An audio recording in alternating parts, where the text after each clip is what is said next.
Hello students, मेरा नाम है प्रिंस और आपका स्वागत है मेरे यूट्यूब चैनल प्रिंस ट्यूटोरियल में।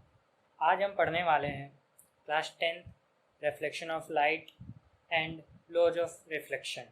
ठीक है, जो कि फिजिक्स का एक बहुत ही इम्पोर्टेंट चैप्टर होता है, लाइट ऑप्टिक्स में पढ़ा जाता है। तो हम लोग शुरुआत करते हैं रिफ्लेक्शन ऑफ लाइट से, फिर हम लोग लॉज ऑफ रिफ्लेक्शन पढ़ेंगे। मेनली दो लॉज होते हैं, दो ही लॉ होते हैं रिफ्लेक्शन के, first law and second law of reflection. तो सबसे पहले लाइट होता क्या है? लाइट, देखिए, लाइट होता है एक फॉर्म ऑफ एनर्जी जो कि हम लोगों को आसपास की चीज़ों को देखने के लिए मदद करता है। Light is a form of energy which enables us to see the objects around us. ठीक है, तो लिख लेते हैं। तो light is a form of energy which enables us to see the objects. ठीक है, अब लाइट की स्पीड क्या होती है? स्पीड जो हम लोग याद रखते हैं, स्पीड ऑफ लाइट, वो क्या होती है? 3 × 10⁸ मीटर पर सेकेंड। लेकिन ये स्पीड जो होती है 3 × 10⁸ पर metre per second, 3 × 10⁸ metre per second, या फिर 3 × 10⁵ किलोमीटर पर सेकेंड, ये होती है स्पीड ऑफ लाइट। किस में? मीडियम पर डिपेंड करती है, वैक्यूम में, वैक्यूम या फिर एयर। ठीक है, इसका मतलब स्पीड ऑफ लाइट जो है वो क्या होता है? मीडियम डिपेंडेंट होता है। मतलब कि अगर मीडियम चेंज करेंगे तो स्पीड ऑफ लाइट भी चेंज हो जाएगा। तो लाइट की स्पीड सबसे ज़्यादा किस में होती है? वैक्यूम में या फिर एयर में, जो कि कितनी होती है? 3 × 10⁸ मीटर्स पर सेकेंड, जो कि सबसे हाईएस्ट होती है। मतलब पूरे यूनिवर्स में लाइट से ज़्यादा स्पीड कोई भी नहीं चल सकता है। ठीक है, speed of light is 3 × 10⁸ metre per second, vacuum यानी कि एयर में। और स्पीड ऑफ लाइट आपका मीडियम डिपेंडेंट होता है। मीडियम अगर चेंज करेंगे तो फिर स्पीड ऑफ लाइट भी चेंज हो जाएगा। ठीक है, लेकिन मैक्सिमम स्पीड किस में होता है? वैक्यूम या फिर एयर में। अब हमने स्पीड ऑफ लाइट की बात कर ली। अब देखते हैं, एक चीज़ याद रखिए कि लाइट हमेशा स्ट्रेट पाथ में ट्रेवल करती है। ठीक है, ये बहुत इंपॉर्टेंट पॉइंट है कि लाइट always travels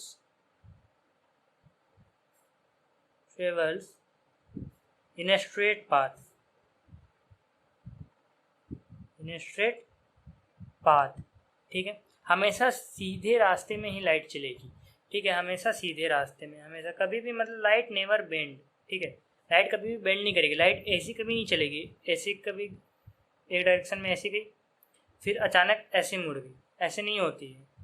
लाइट ऐसे नहीं चलती है। ठीक है, लाइट हमेशा स्ट्रेट पाथ पे चलती है। ठीक है, तो वो स्ट्रेट पाथ जिसमें लाइट चलती है, एक्चुअली उसको रे कहा जाता है। Ray of light is the path in which, straight path in which light travels. तो रे का डेफिनेशन लिख देते हैं हम लोग, रे का डेफिनेशन लिख लेते हैं। तो अब देखते हैं रे के बारे में। रे के बारे में बता दिया कि रे क्या होता है? स्ट्रेट लाइन या फिर पाथ जिसमें कि लाइट ट्रेवल करता है। ठीक है, अब बात करते हैं बीम के बारे में। बीम क्या होता है? Bundle of rays of light is called a beam, या फिर bundle of light rays is called a beam. Beam क्या होता है? लाइट रे का, किरण का बंडल, समूह। ठीक है, जैसे कि अगर ये स्ट्रेट लाइन है जिससे लाइट ट्रेवल कर रहा है, ठीक है, इस स्ट्रेट लाइन में लाइट ट्रेवल कर रहा है, तो एक जो पाथ है या फिर लाइन है जिसमें लाइट ट्रेवल कर रहा है, इसको तो कहेंगे रे। ठीक है, सिंगल वाले को। लेकिन अगर इस तरह से बहुत सारे लाइट रे आ गए, ठीक है, बहुत सारे लाइट रे, तो इनको कलेक्शन में क्या कहेंगे? कलेक्शन में क्या कहेंगे? Beam, beam of light. ठीक है, तो जितने भी लाइट सोर्स होते हैं, जैसे कि सन हो गए या फिर टॉर्च हो गया या फिर फ्लैश लाइट हो गया, कुछ भी, ये एक्चुअली क्या एमिट करते हैं? Beam of light, beam of light. और आप ऐसा मतलब नहीं कर सकते कि सेपरेट, मतलब लाइट रे को बीम ऑफ लाइट से सेपरेट नहीं कर सकते। ऐसा नहीं आप बता सकते कि अगर ये बीम ऑफ लाइट है कहीं से आ रहा है, जैसे सन है, ठीक है, तो ये बहुत सारे लाइट रे एमिट कर रहा है, तो आप ऐसे नहीं बता सकते कि ये लाइट रे ये है, सिंगल लाइट रे, एक दूसरा लाइट रे ये है, तीसरा लाइट रे ये है, ऐसे आप लोग नहीं दिखा सकते। एक्चुअली ये टोटली ही बीम होता है। ठीक है, इसको क्या कहेंगे? कलेक्शन को बीम ऑफ लाइट। मतलब लाइट रे को आप सिंगली इंडिविजुअली सेपरेट नहीं कर सकते। ठीक है, ये पॉसिबल नहीं है। बस हम लोग अपने कन्वीनियंस के हिसाब से लाइट रे और बीम को डिफ़ाइन करते हैं, ताकि हम लोग जब पढ़े तो फिर लाइट रे को लेकर के पढ़ाई करेंगे, क्योंकि अगर बहुत सारे बीम बनाने लगेंगे तब तो मैथ्स हो जाएगा टोटली, मतलब समझ में नहीं आएगा। तो लाइट रे और बीम को डिफ्रेंशिएट करने के लिए बस टर्म दिया गया है कि लाइट रे से हम लोग काम कर सकते हैं, ठीक है। अच्छा, एक एक्सपेरिमेंट है जिससे आप लोग प्रूफ कर सकते हैं कि लाइट रे जो होता है वो स्ट्रेट लाइन या फिर स्ट्रेट पाथ में ही चलता है। वो एक्सपेरिमेंट कौन सा है जो आप लोग बहुत इजीली कर सकते हैं।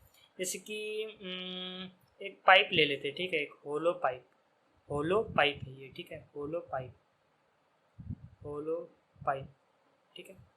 और यहाँ पर एक कैंडल रख लेते हैं, ठीक है, ये कैंडल जल रहा है, ठीक है, ये कैंडल जल रहा है। आपको देखना यहाँ से, ठीक है, ऑब्जर्वर आप यहाँ है, ठीक है, ये आप ऑब्जर्वर है, आप यहाँ से देख रहे हैं, ठीक है, ऑब्जर्वर।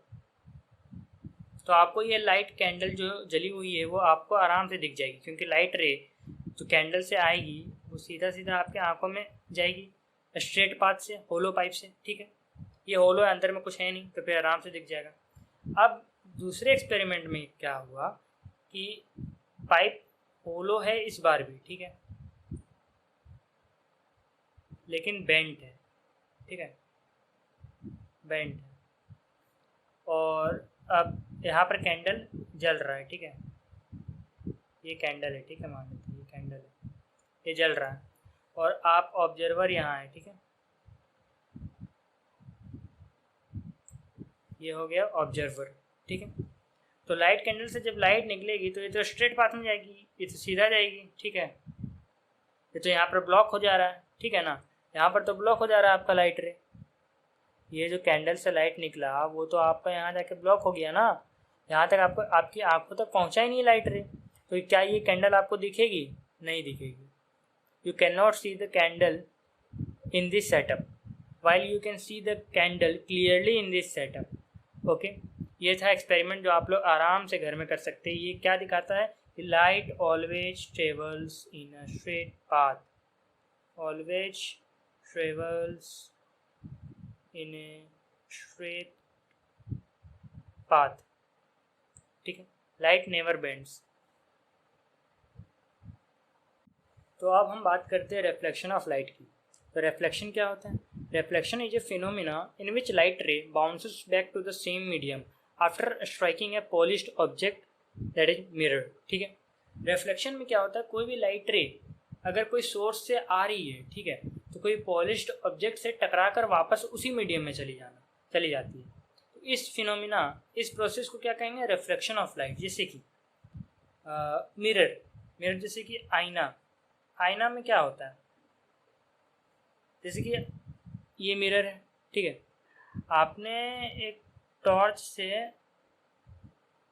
लाइट को भेजा मिरर की ओर, ठीक है, ओके, लाइट रे जा रही है, बहुत सारी लाइट रे बीम हो गई, लेकिन हम लोगों को सिर्फ सिंगल या फिर एक या दो लाइट रे से ही मतलब होती है, ठीक है।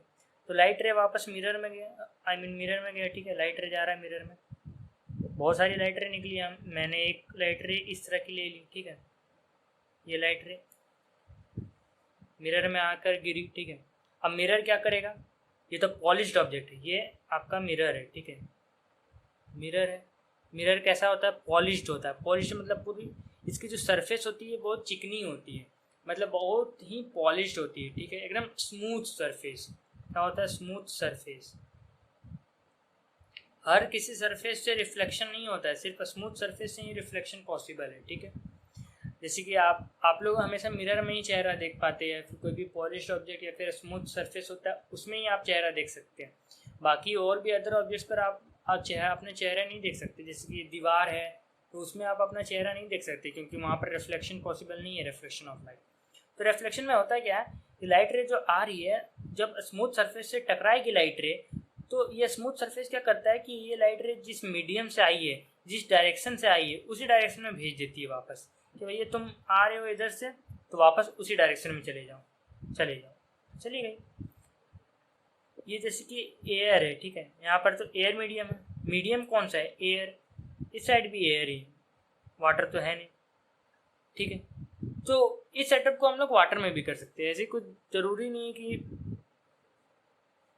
एयर ही हो।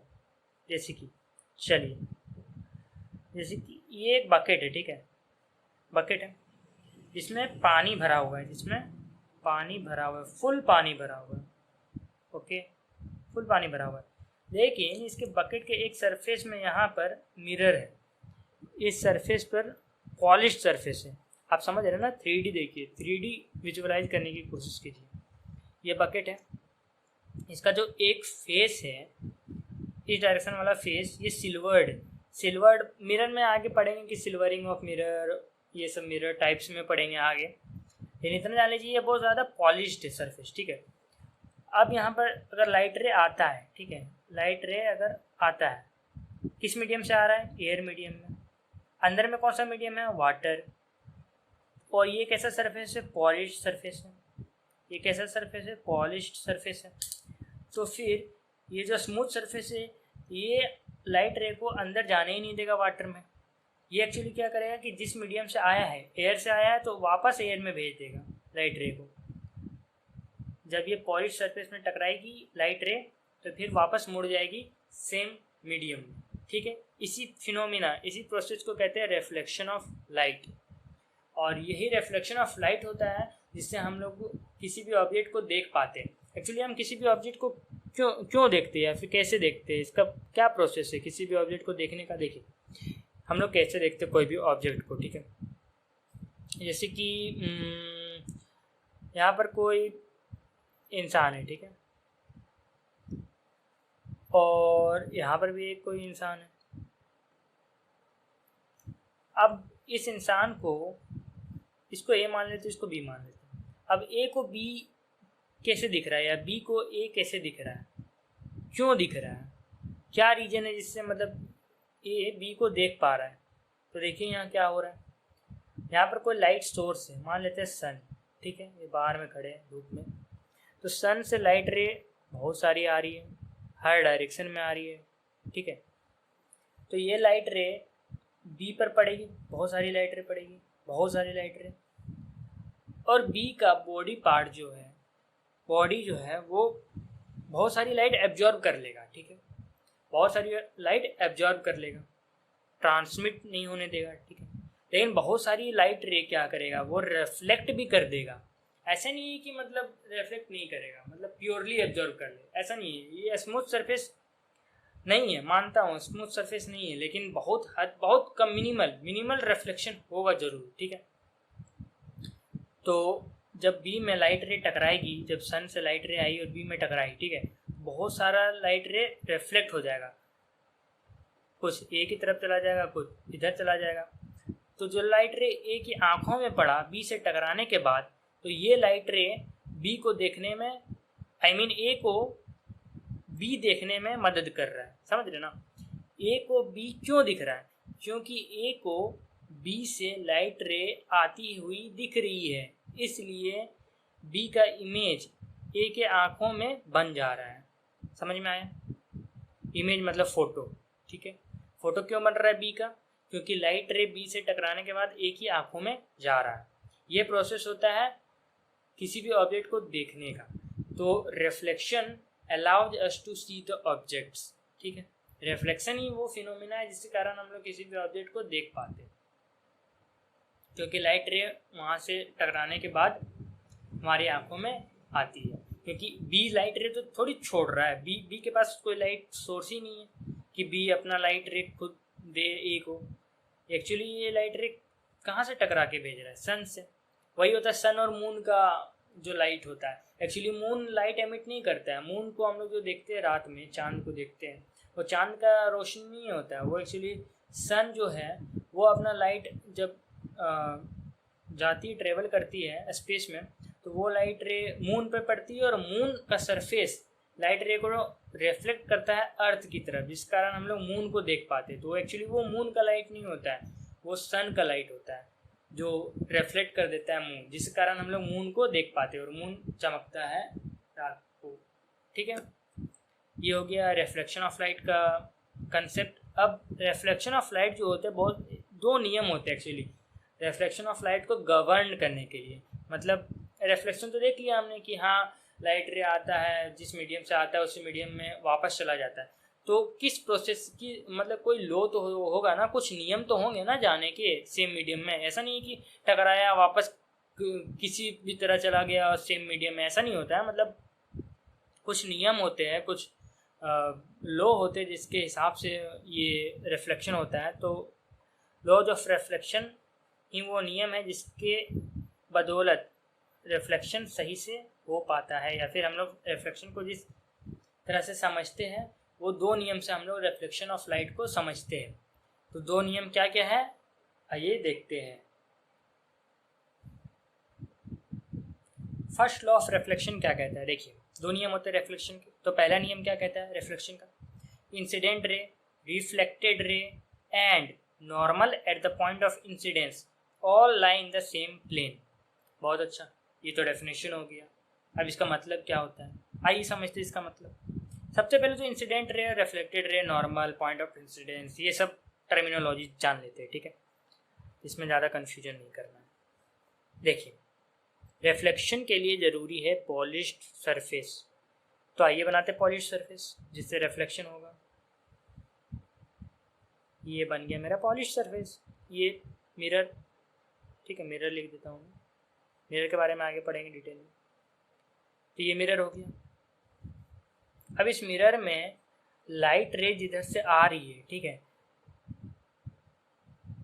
मानते इधर से लाइट रे आ रही है, ठीक है। तो जो आती हुई लाइट रे जो है इनकमिंग लाइट रे है, जो आ रही है मिरर की तरफ, जो आ रही है मिरर की तरफ या इनकमिंग लाइट रे, इस लाइट रे को क्या कहेंगे incident ray, incident ray of light, ठीक है, ठीक है। अब पॉलिश सरफेस क्या करेगा, लाइट रे को देखेगा तो नहीं, ठीक है, ट्रांसफ़र तो होने नहीं देगा, कोई चांस ही नहीं ट्रांसफ़र होने का, इधर इधर तो जाएगा नहीं, इसका पाथ तो इधर जाने का, लेकिन उसको जाने ही नहीं देगा मिरर। चलो वापस जाओ अपने सेम मीडियम में, जिधर से आए हो उधर जाओ। तो वापस ये लाइट रे को भेज देगा उसी मीडियम में, ठीक है। तो आउट गोइंग लाइट रे या फिर जो मिरर से दूर जाती हुई जो लाइट रे है, जो मिरर से टकराने के बाद दूर हो गई या फिर दूर चली गई या फिर सेम मीडियम में चली गई, आउट गोइंग लाइट रे, इसको क्या कहेंगे रिफ्लेक्टेड लाइट रे, रिफ्लेक्टेड रे ऑफ लाइट, ठीक है, रिफ्लेक्टेड लाइट रे कहेंगे इसको। क्यों, क्योंकि आफ्टर रिफ्लेक्शन हो रहा है ना, यहाँ पर रिफ्लेक्शन हो गया, इस फिनोमेना को रिफ्लेक्शन कहते हैं, इसलिए इस रे को रिफ्लेक्टेड रे लाइट रे कहेंगे, क्योंकि आफ्टर रिफ्लेक्शन ये निकला है ना, यहाँ पर रिफ्लेक्ट हो गया तभी ना आउट गोइंग हुआ। बात समझ में आ रहा है ना। तो इनकमिंग लाइट रे को इंसिडेंट रे कहेंगे, आउट गोइंग लाइट रे को रिफ्लेक्टेड रे ऑफ लाइट कहेंगे, ठीक है। ये रिफ्लेक्शन फिनोमेना में हो रहा है। अब पॉइंट ऑफ इंसिडेंस क्या है, ये देखिए point of incidence, point of incidence क्या है।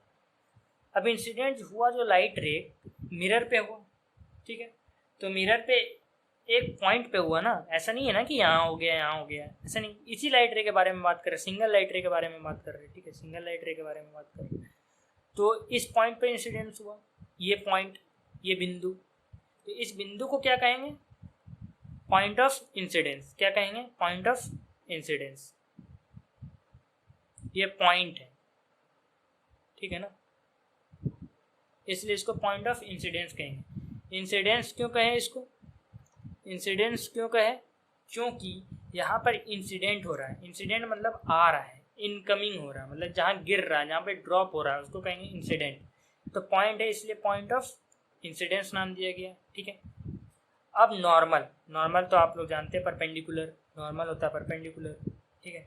तो एक normal perpendicular line, point of incidence, normal at the point of incidence. Normal ऐसा नहीं कि यहाँ नॉर्मल बना दो, यहाँ नॉर्मल बना दो या यहाँ नॉर्मल बना दो, पॉइंट ऑफ इंसिडेंस पर नॉर्मल बनाना है, ठीक है। ये परपेंडिकुलर लाइन, परपेंडिकुलर लाइन जो 90 डिग्री का एंगल बनाए, इधर से ऑब्वियसली इधर से भी 90 डिग्री ही होगा, ठीक है। ये 90 डिग्री, ये 90 डिग्री, ये लाइन क्या हो गया normal at the point of incidence. बात समझ में आई। आती हुई किरण इंसिडेंट रे, जाती हुई किरण रिफ्लेक्टेड रे। जिस पॉइंट पर टकराया incident ray point of incidence कहेंगे। उस पॉइंट पे एक परपेंडिकुलर लाइन खींच दो, उसको कहेंगे नॉर्मल। बात समझ में आ गई? ये हो गया टर्मिनोलॉजी। अभी हम लोग फर्स्ट लॉ ऑफ रिफ्लेक्शन नहीं पढ़े, ठीक है। फर्स्ट लॉ ऑफ रिफ्लेक्शन अभी तक नहीं समझे हम लोग बस टर्मिनोलॉजी समझे। आगे देखेंगे फर्स्ट लॉ ऑफ रिफ्लेक्शन क्या होता है। रिकॉल कर लेते पहले फर्स्ट लॉ ऑफ रिफ्लेक्शन को। Incident ray, reflected ray and normal at the point of incidence all lie in the same plane. अब इसका मतलब क्या होता है देखते हैं। आइए देखते हैं फर्स्ट लॉ ऑफ रिफ्लेक्शन को समझते हैं। देखिए, incident ray, reflected ray and normal at the point of incidence all lie in the same plane. इसका मतलब क्या है? Planes X Y Z coordinate आप लोग सब जानते होंगे, ठीक है। बनाता हूँ।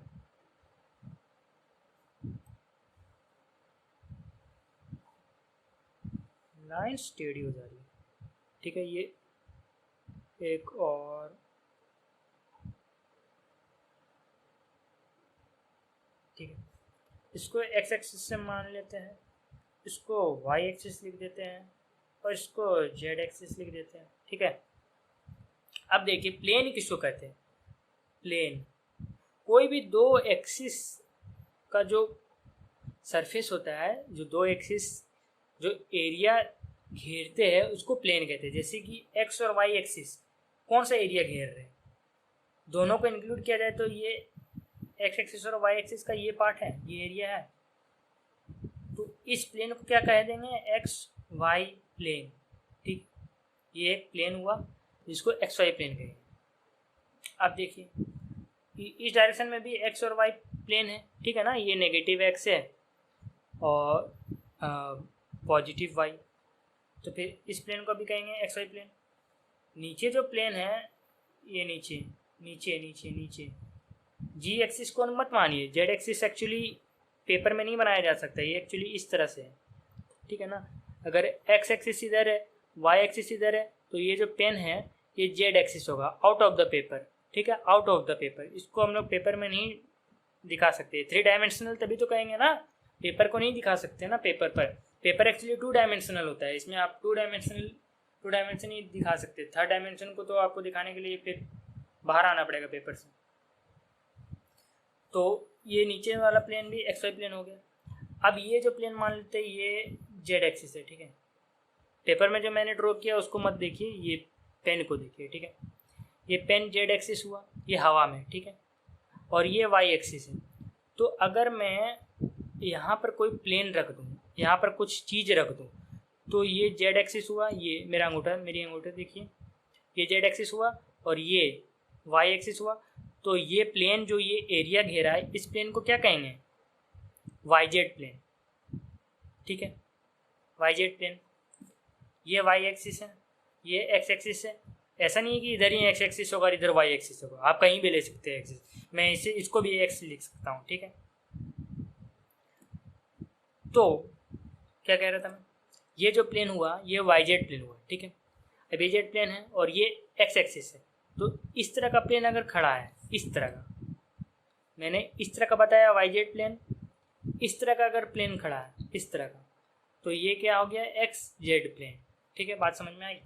प्लेन के बारे में आप समझ गए ना, प्लेन क्या होता है। कोई भी दो एक्सिस है, उसके जो कॉरस्पॉन्डिंग जो एरिया है उसको कहेंगे प्लेन, ठीक है। प्लेन एक 2 डायमेंशनल स्ट्रक्चर होता है। तो अब फर्स्ट लॉ ऑफ रिफ्लेक्शन क्या कहता है कि incident ray, reflected ray and normal at the point of incidence all lie in the same plane, ठीक है। मतलब कि अगर एक्स वाई प्लेन में कोई लाइट रे इंसिडेंट हो रही है मिरर में, ठीक है, मिरर कोई भी डायरेक्शन में हो कोई फर्क नहीं पड़ता है, बस उसके सरफेस में हिट करना चाहिए इंसिडेंट रे को, ठीक है। ये इंसिडेंट रे हिट किया, ये रिफ्लेक्शन हुआ, रिफ्लेक्टेड रे, और यहाँ पर एक नॉर्मल बना, ठीक है। तो अगर ये एक्स वाई प्लेन है, अगर ये एक्स वाई प्लेन है, ये एक्स एक्सिस मान लेते हैं, ये वाई एक्सिस मान लेते हैं, एक्स वाई प्लेन हो गया, ठीक है। तो क्या कहता है कि इंसिडेंट रे जो है और रिफ्लेक्टेड रे और normal at the point of incidence तीनों एक ही प्लेन में होंगे। देखिए तीनों एक्स वाई प्लेन में ही है। ऐसा तो नहीं है कि इंसिडेंट रे इधर आया, रिफ्लेक्टेड रे आपका बाहर निकल गया, ऐसा तो नहीं हुआ। इंसिडेंट रे इधर ही आया और रिफ्लेक्टेड रे वापस उसी प्लेन में गया, उसी प्लेन में गया। और नॉर्मल भी हम उसी प्लेन में ड्रॉ कर रहे हैं। ऐसा नहीं है ना कि नॉर्मल हम इधर ड्रॉ कर रहे हैं आउट ऑफ द पेपर, ऐसा तो नहीं ड्रॉ कर रहे हैं हम लोग, पेपर में ही ड्रॉ कर रहे हैं एक्स वाई प्लेन में। बात समझ में आई? तो ये होता है actual first law of reflection कि incident ray, reflected ray and normal at the point of incidence all lie in the same plane, whether it is X Y plane और वाई जेड प्लेन और Z X plane, कोई भी plane हो सकता है, लेकिन एक ही प्लेन पर तीनों होगा। ऐसे नहीं कि इंसिडेंट रे एक्स वाई प्लेन में बनाया, reflected ray Y Z plane में बनाया, normal at the point of incidence X Z plane में बनाया, ऐसा नहीं होता। तीनों जो है, तीनों lines incident ray, reflected ray, normal at the point of incidence, ठीक है, तीनों सेम प्लेन में होंगे। ठीक है, रिफ्लेक्शन का पहला नियम यही कहता है। आप कोई भी एक लाइंस को हटा नहीं सकते कोई भी प्लेन से, अदरवाइज आप गलत हो जाएंगे, वो गलत हो जाएगा, रिफ्लेक्शन का नियम ही खत्म हो जाएगा, वो फिर रिफ्लेक्शन ही नहीं होगा। ठीक है, रिफ्लेक्शन होता ही, आप कहीं भी देख लीजिए रिफ्लेक्शन इसी तरह होगा, आप कोई भी एक्सपेरिमेंट कर लीजिए रिफ्लेक्शन इसी तरह होगा। Incident ray, reflected ray and normal at the point of incidence तीनों एक ही प्लेन में होंगे। ठीक है, ये हो गया first law of reflection. I hope आप लोगों को समझ में आ गया होगा, अगर समझ में ना आया हो तो फिर कमेंट में ज़रूर बताएं। आगे हम लोग बढ़ते सेकंड लॉ ऑफ रिफ्लेक्शन। देखिए सेकंड लॉ ऑफ रिफ्लेक्शन क्या कहता है कि angle of incidence is equal to angle of reflection. Simple, ये दूसरा नियम है जो रिफ्लेक्शन होता है। रिफ्लेक्शन इस नियम को फॉलो करता है। पहला नियम तो देख लिया, प्लेन में था। दूसरा नियम एंगल के बारे में, इस नियम को फॉलो करेगा रिफ्लेक्शन फिनोमिना। ठीक है, तो क्या कहता है कि angle of incidence is equal to angle of reflection है। एंगल ऑफ इंसिडेंस को आई से डिनोट करते हैं, एंगल ऑफ रिफ्लेक्शन को आर से डिनोट करते हैं। सिंपल। अब आइए देखते हैं एंगल ऑफ रिफ्लेक्शन और एंगल ऑफ इंसिडेंस होता क्या है। ठीक है, तो रिफ्लेक्शन के लिए सबसे इम्पॉर्टेंट चीज़ क्या है, पॉलिश सरफेस ले लिया मिरर को। ठीक है, ये जानते हैं ना, मिरर का डायग्रामेटिक रिप्रेजेंटेशन ऐसा होता है, एक लाइन खींच दीजिए और ओब्लिक लाइन से बना दीजिए। ठीक है, मिरर। अब इसमें इंसिडेंट रे बनाया, नॉर्मल रे, सॉरी ये तो रिफ्लेक्टेड रे, और normal at the point of incidence. Normal को मैं डॉटेड लाइन में से रिप्रेजेंट करता हूँ। ठीक है, ये 90 डिग्री होगा, तो ये इंसिडेंट रे, ये रिफ्लेक्टेड रे, ये नॉर्मल। ठीक है, समझ गए, ये मिरर। अब देखिए एंगल ऑफ इंसिडेंस और एंगल ऑफ रिफ्लेक्शन क्या होता है, हमेशा याद रखिएगा। इंसिडेंट एंगल या एंगल ऑफ इंसिडेंस, पहले मैं लिख देता हूँ, ये इंसिडेंट रे, ये रिफ्लेक्टेड रे और ये नॉर्मल। हमेशा याद रखिएगा एंगल ऑफ इंसिडेंस या एंगल ऑफ रिफ्लेक्शन नॉर्मल से मेजर किया जाता है। ठीक है, नॉर्मल को आप एक लाइन मान लीजिए, नॉर्मल से इंसिडेंट रे के बीच का जो एंगल है, ये एंगल हो गया एंगल ऑफ इंसिडेंस, एंगल आई। ठीक है, जितने भी एंगल होंगे एंगल ऑफ इंसिडेंस या एंगल ऑफ रिफ्लेक्शन, वो कहाँ से मेजर होंगे, नॉर्मल से। तो नॉर्मल से इंसिडेंट रे कितना एंगल बना रहा है, उस एंगल को कहेंगे एंगल ऑफ इंसिडेंस। नॉर्मल से रिफ्लेक्टेड रे कितना एंगल बना रहा है, उस एंगल को कहेंगे angle of reflection, angle R. बात समझ में आई? मैंने क्या कहा कि एंगल ऑफ इंसिडेंस या फिर एंगल ऑफ रिफ्लेक्शन कहाँ से लेना है, नॉर्मल से। नॉर्मल लाइन को देखो, इंसिडेंट लाइन को देखो, इन दोनों के बीच में जो एंगल बन रहा है उस एंगल को एंगल ऑफ इंसिडेंस कहेंगे। नॉर्मल लाइन को देखो, रिफ्लेक्टेड रे को देखो, इन दोनों के बीच में जो एंगल बन रहा है उसको कहेंगे एंगल ऑफ रिफ्लेक्शन। बात समझ में आई? और सेकेंड लॉ ऑफ रिफ्लेक्शन क्या कहता है कि एंगल आई और एंगल आर दोनों बराबर होंगे। बात समझ में आई? ये हो गया सेकेंड लॉ ऑफ रिफ्लेक्शन। इसमें बहुत सारे न्यूमेरिकल्स आते हैं। ठीक है, ये तो ऑब्लिक लाइन था, ये ऑब्लिक रेज था, ऑब्लिक मतलब तिरछी, ये रे तिरछी आई, एंगल बनाई नॉर्मल के साथ, तो वापस रिफ्लेक्ट हो गई। अब मैं एक ट्रिक, मतलब बच्चों को बहुत ज़्यादा कंफ्यूज कर देती है क्वेश्चन, बहुत ही ब्यूटीफुल क्वेश्चन है, ठीक है। मैं बना रहा हूँ क्वेश्चन।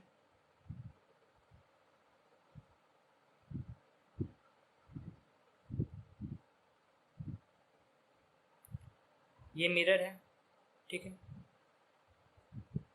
ये इंसिडेंट रे आ रही है, 90 डिग्री बना रही है मिरर से, और रिफ्लेक्शन भी उसी डायरेक्शन में हो गया, इंसिडेंट रे, रिफ्लेक्टेड रे, ठीक है।